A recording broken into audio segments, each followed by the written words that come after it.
So I want us to shift our attention very quickly to non-fatal offenses against the person. Now, non-fatal offenses include number one, assault, as covered under section 250 to 253 of the Penal Code. Now, assault is the intentional application or threat of unlawful force to another person, directly or indirectly causing apprehension of actual contact. Now, the various types of assault. We have common assault as covered under section 250 of the Penal Code. And common assault simply means unlawfully assaulting another person without aggravating circumstances.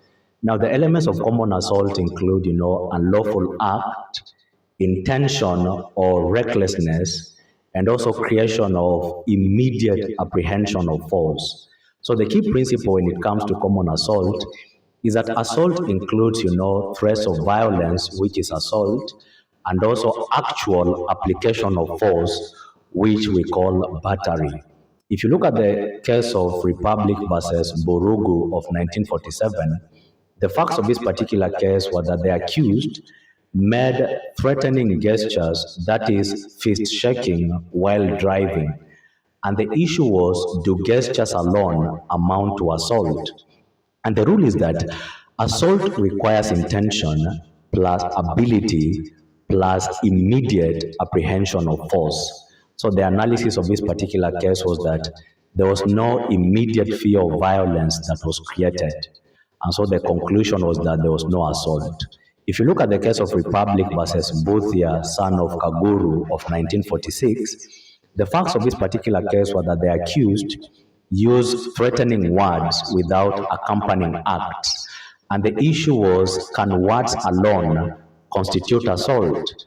And the rule is that words alone are insufficient unless accompanied by threatening acts. And the analysis of this particular case was that there was no physical act or immediacy of violence. And the conclusion of this particular case was that no assault was established.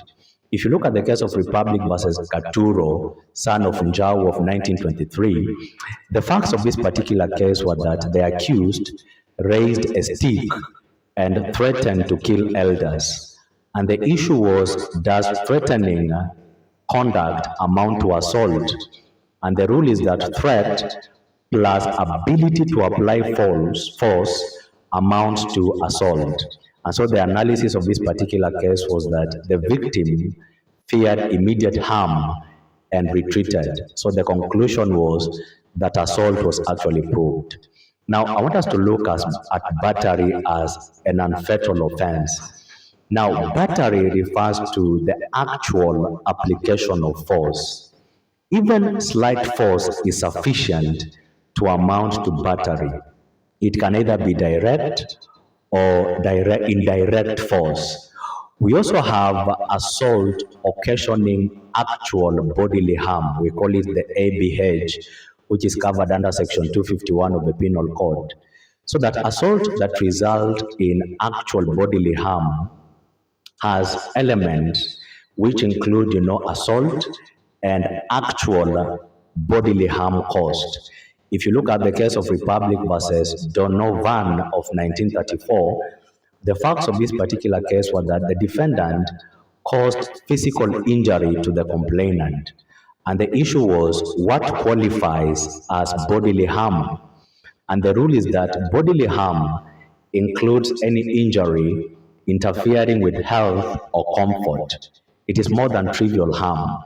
So the analysis of this particular case was that the injury need not be permanent, but must be more than trifling. And so the conclusion was that ABH includes moderate physical injury. We also have the case of Republic versus Chan Fook of 1994, and the facts of this particular case were that psychological harm was alleged, and so the issue was, does bodily harm include psychiatric injury? And the rule is that bodily harm includes physical and recognize psychiatric injury. And the analysis of this particular case was that harm must not be trivial or insignificant. And the conclusion of this case was that psychological injury may qualify if medically recognized. We also have the case of William Kiprotich Cheruiyot versus Republic of 2021, and the facts of this particular case was that the victim suffered broken bones and head injury resulting from assault. And the issue was ABH established? And the rule is that assault plus non-trivial injury amount to ABH. And the analysis of this case was that there was clear evidence of physical harm. And the conclusion of this case was that the conviction was actually upheld. We also have grievous harm, which is covered under Section 234 of the Penal Code as another non-fatal offense. Now, grievous harm is the unlawful infliction of serious or permanent injury. It includes permanent injury, maim, it includes serious disfigurement, it includes serious mental injury, and it also includes loss of organ or loss of sense. If you look at the case of Pius Mutua Mbuvi versus Republic of 2021, the facts of this particular case was that the victim suffered fracture and internal injury. And the issue was what must be proved for grievous harm. And the rule is that the prosecution must prove, number one, grievous injury, number two, unlawful act, and that the accused caused harm. The analysis of this particular case was that the injury was serious and permanent. And the conclusion of this case was that grievous harm was actually established. If you look at the case of Republic versus Joseph Muriuku Waiganjo of 2019, the facts of this particular case were that the victim had a head cut wound. And the issue was, does a cut wound amount to grievous harm? And the rule is that grievous harm requires permanent or serious injury. And the analysis of this case was that the injury was minor, and so it was reduced to ABH. Now, there is a key distinction between ABH and grievous harm. And the distinction is that ABH is temporary injury, but grievous harm is permanent or severe injury. Another difference is that ABH is not lasting damage, but grievous harm is likely permanent damage. Another difference is that ABH is a misdemeanor, but grievous harm is a felony. Another difference is that ABH, the maximum sentence is 5 years, but when it comes to grievous harm, the maximum sentence is usually life imprisonment. We also have assault against law enforcement as an unfatal offense, and it is covered under Section 253 of the Penal Code. And the offense includes, assaulting a police officer in the execution of his duty. It involves, resisting arrest and obstructing police officers. Here we have the case of Waera, son of Madoya versus Republic of 1962. And the facts of this particular case were that police officers were mistaken for imposters and restrained.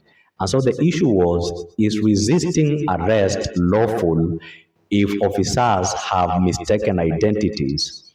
And the rule is that honest and reasonable mistake can be a defense. And the analysis was that accused genuinely believed that the officers were not police officers. So the conclusion was that the conviction was quashed.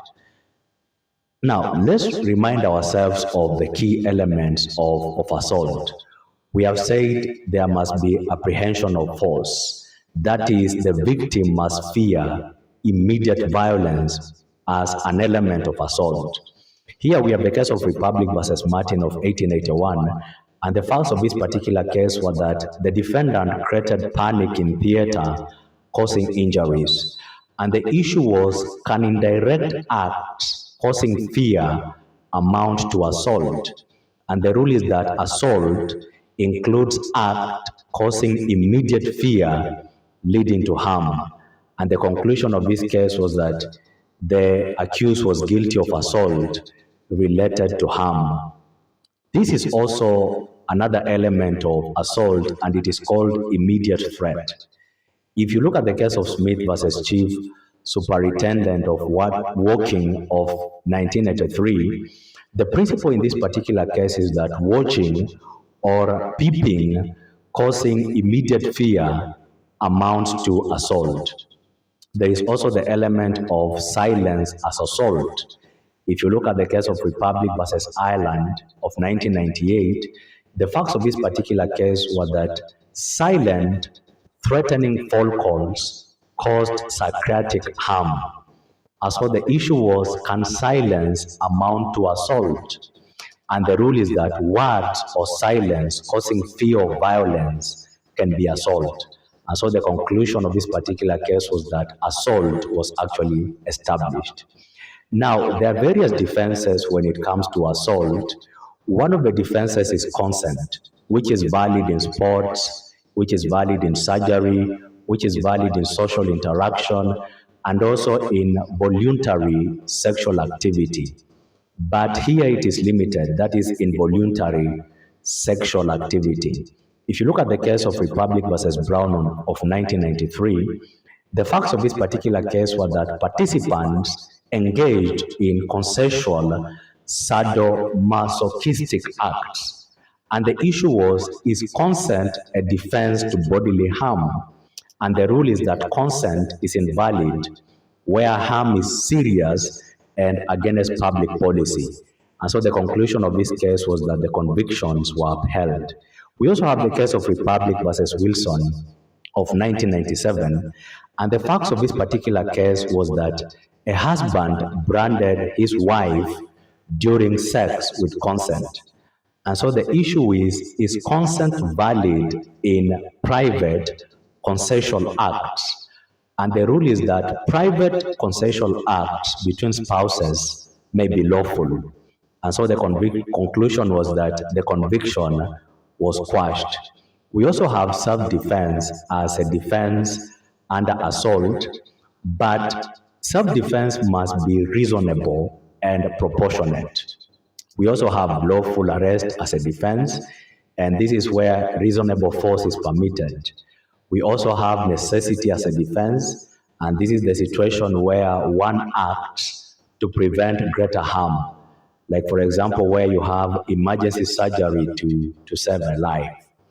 Now, if you are preparing for exam, I want you to remember this summary of non-fatal offenses. We have talked about common assault under Section 240 of the Penal Code, and the key feature is threat or minor force, and the penalty is 1 year imprisonment. We have also talked about ABH, Section 251 of the Penal Code, and the key feature is injury beyond trivial, and the penalty is 5 years. We have talked about grievous harm under Section 234 of the Penal Code, and the key feature is serious or permanent injury, and the penalty is life imprisonment.